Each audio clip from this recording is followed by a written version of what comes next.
एक राजधानी में एक भिखारी एक सड़क के किनारे बैठकर 20-25 वर्षों तक भीख मांगता रहा। फिर मौत आ गई, फिर मर गया। जीवन भर यही कामना की कि मैं भी सम्राट हो जाऊं। कौन भिखारी ऐसा है जो सम्राट होने की कामना नहीं करता? जीवन भर हाथ फैलाए खड़ा रहा रास्तों पर, लेकिन हाथ फैलाकर एक एक पैसा मांगकर कभी कोई सम्राट हुआ है? मांगने वाला कभी सम्राट हुआ है?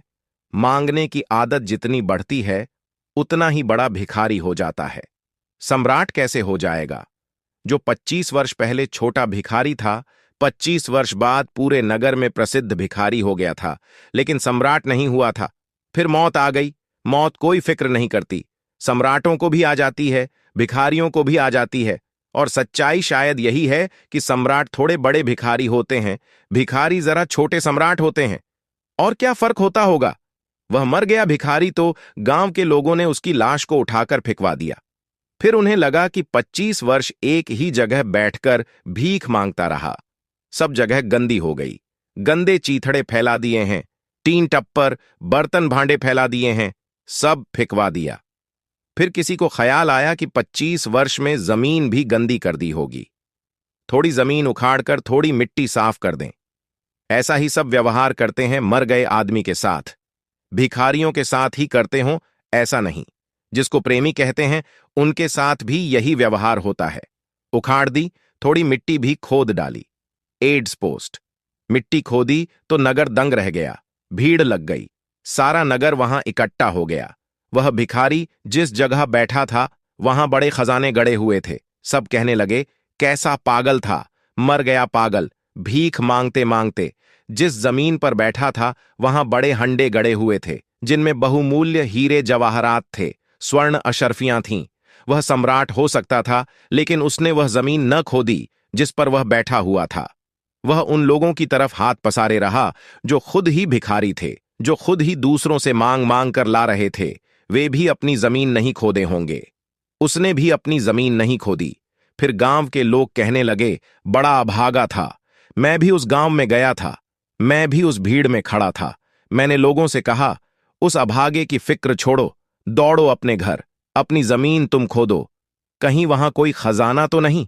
पता नहीं उस गांव के लोगों ने सुना कि नहीं। आपसे भी यही कहता हूं, अपनी जमीन खोदो, जहां खड़े हैं वहीं खोद लें। मैं कहता हूं वहां खजाना हमेशा है, लेकिन हम सब भिखारी हैं और कहीं मांग रहे हैं। प्रेम के बड़े खजाने भीतर हैं, लेकिन हम दूसरों से मांग रहे हैं कि हमें प्रेम दो।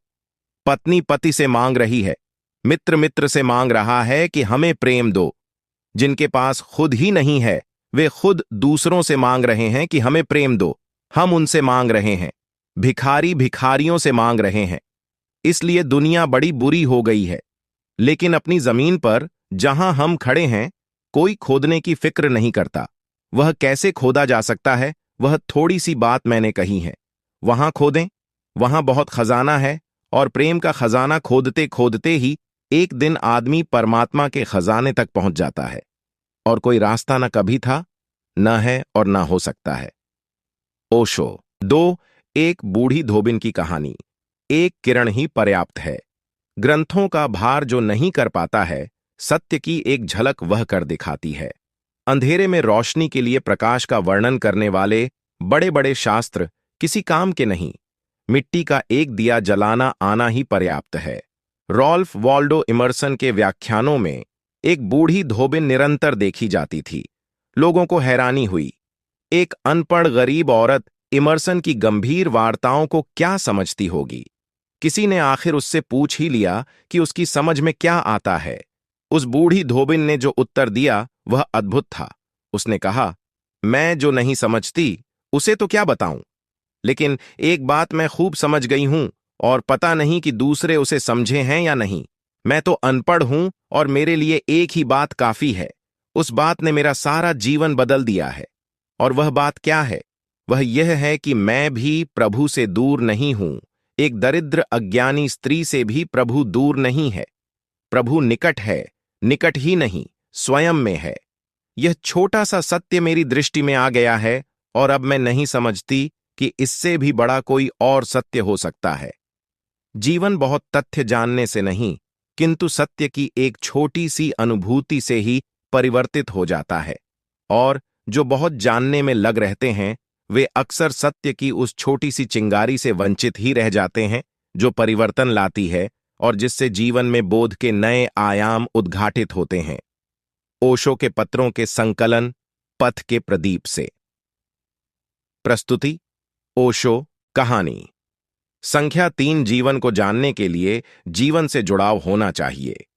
कोई 1,500 वर्ष पहले चीन के सम्राट ने सारे राज्य के चित्रकारों को खबर की कि वह राज्य की मुहर बनाना चाहता है। मुहर पर एक बांग देता हुआ, बोलता हुआ मुर्गा उसका चित्र बनाना चाहता है। जो चित्रकार सबसे जीवंत चित्र बनाकर ला सकेगा, वह पुरस्कृत भी होगा, राज्य का कला गुरु भी नियुक्त हो जाएगा और बड्ढे पुरस्कार की घोषणा की गई। देश के दूर दूर कोनों से श्रेष्ठतम चित्रकार बोलते हुए मुर्गे के चित्र बनाकर राजधानी में उपस्थित हुए। लेकिन कौन तय करेगा कि कौन सा चित्र सुंदर है? हजारों चित्र आए थे। राजधानी में एक बूढ़ा कलाकार था। सम्राट ने उसे बुलाया कि वह चुनाव करे, कौन सा चित्र श्रेष्ठतम बना है, वही राज्य की मुहर पर जाएगा। उस चित्रकार ने उन हजारों चित्रों को एक बड्ढे भवन में बंद कर लिया और स्वयं भी उस भवन के भीतर बंद हो गया। सांझ होते होते उसने खबर दी कि एक भी चित्र ठीक नहीं बना है। सभी चित्र गड्ढबद्ध हैं। एक से एक सुंदर चित्र आए थे। सम्राट स्वयं देखकर दंग रह गया था। लेकिन उस बूढ़े चित्रकार ने कहा, कोई भी चित्र योग्य नहीं है। राजा हैरान हुआ। उसने कहा, तुम्हारे मापदंड क्या हैं? तुमने किस भांति जांचा कि चित्र ठीक नहीं है? उसने कहा, मापदंड एक ही हो सकता था, और वह यह कि मैं चित्रों के पास एक जिंदा मुर्गे को ले गया और उस मुर्गे ने उन चित्रों के मुर्गों को पहचाना भी नहीं, फिक्र भी नहीं की, चिंता भी नहीं की। अगर वे मुर्गे जीवंत होते चित्रों में तो वह मुर्गा घबराता या बांग देता या भागता, लड्ढने को तैयार हो जाता। लेकिन उसने बिल्कुल उपेक्षा की। उसने चित्रों की तरफ देखा भी नहीं। बस एक ही क्राइटेरियन, एक ही मापदंड हो सकता था। वह मैंने प्रयोग किया। कोई भी चित्र मुर्गे स्वीकार नहीं करते हैं कि चित्र मुर्गों के हैं। सम्राट ने कहा, यह तो बद्दी मुसीबत हो गई। यह मैंने सोचा भी नहीं था कि मुर्गों की परीक्षा करवाई जाएगी चित्रों की। लेकिन उस बूढ़े कलागुरु ने कहा कि मुर्गों के सिवाय कौन पहचान सकता है कि चित्र मुर्गे का है या नहीं? राजा ने कहा, फिर अब तुम ही चित्र बनाओ। उस बूढ़े ने कहा, बद्दी कठिन बात है। इस बुढ़ापे में मुर्गे का चित्र बनाना बहुत कठिन बात है।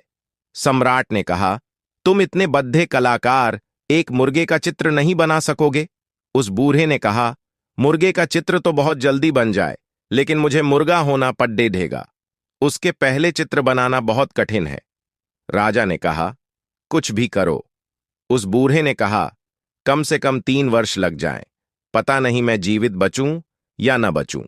उसे 3 वर्ष के लिए राजधानी की तरफ से व्यवस्था कर दी गई और वह बूढ़ा जंगल में चला गया। 6 महीने बाद राजा ने लोगों को भेजा कि पता लगाओ, उस पागल का क्या हुआ, वह क्या कर रहा है। लोग गए। वह बूढ़ा जंगली मुर्गों के पास बैठा हुआ था। 1 वर्ष बीत गया। फिर लोग भेजे गए। पहली बार जब लोग गए थे, तब तो उस बूढ़े चित्रकार ने उन्हें पहचान भी लिया था कि वे उसके मित्र हैं और राजधानी से आए हैं। जब दोबारा वे लोग गए तो वह बूढ़ा करीब करीब मुर्गा हो चुका था। उसने फिक्र भी नहीं की और उनकी तरफ देखा भी नहीं। वह मुर्गों के पास ही बैठा रहा। 2 वर्ष बीत गए।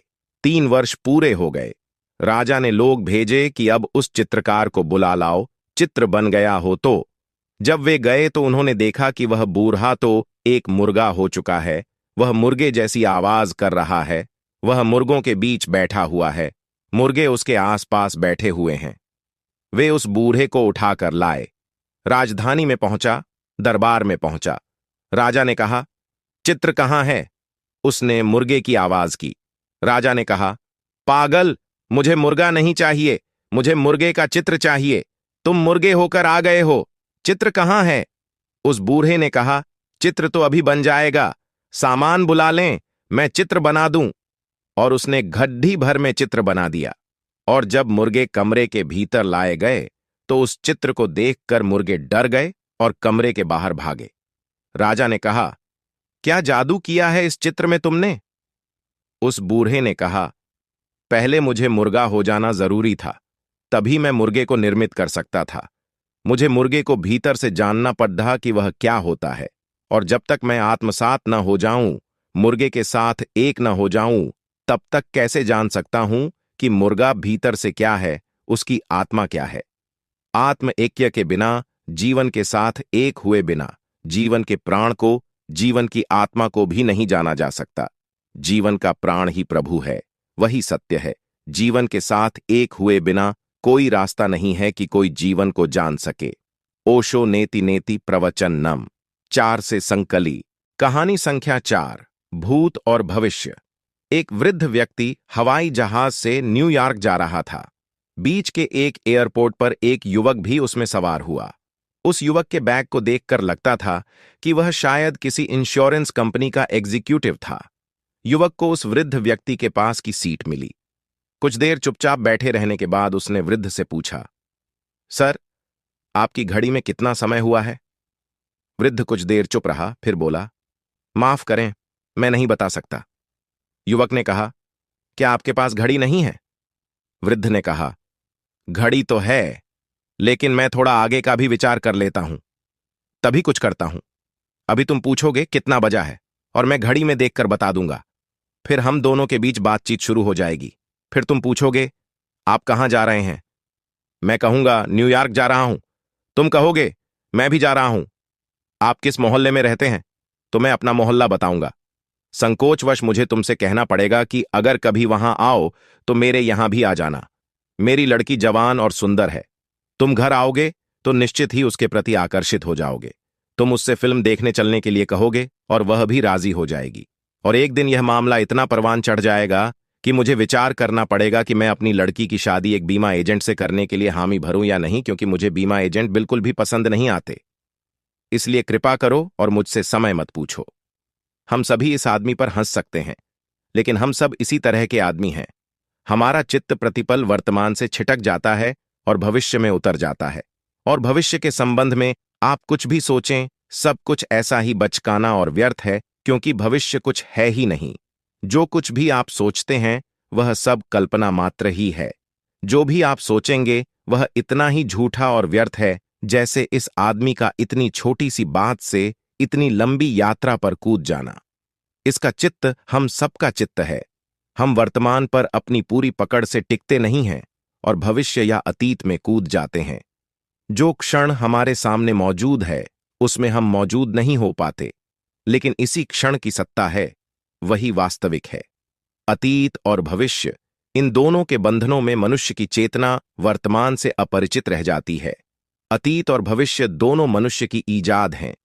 जगत की सत्ता में उनका कोई भी स्थान नहीं, उनका कोई भी अस्तित्व नहीं। भविष्य और अतीत कल्पित समय है, स्यूडो टाइम है, वास्तविक समय नहीं। वास्तविक समय तो केवल वर्तमान का क्षण है। वर्तमान के इस क्षण में जो जीता है वह सत्य तक पहुंच सकता है, क्योंकि वर्तमान का क्षण ही द्वार है। जो अतीत और भविष्य में भटकता है वह सपने देख सकता है, स्मृतियों में खो सकता है, लेकिन सत्य से उसका साक्षात कभी भी संभव नहीं है। ऐसे ही रोचक कहानियों के लिए हमें सपोर्ट करें। हमारे चैनल को लाइक, शेयर और सब्सक्राइब करें।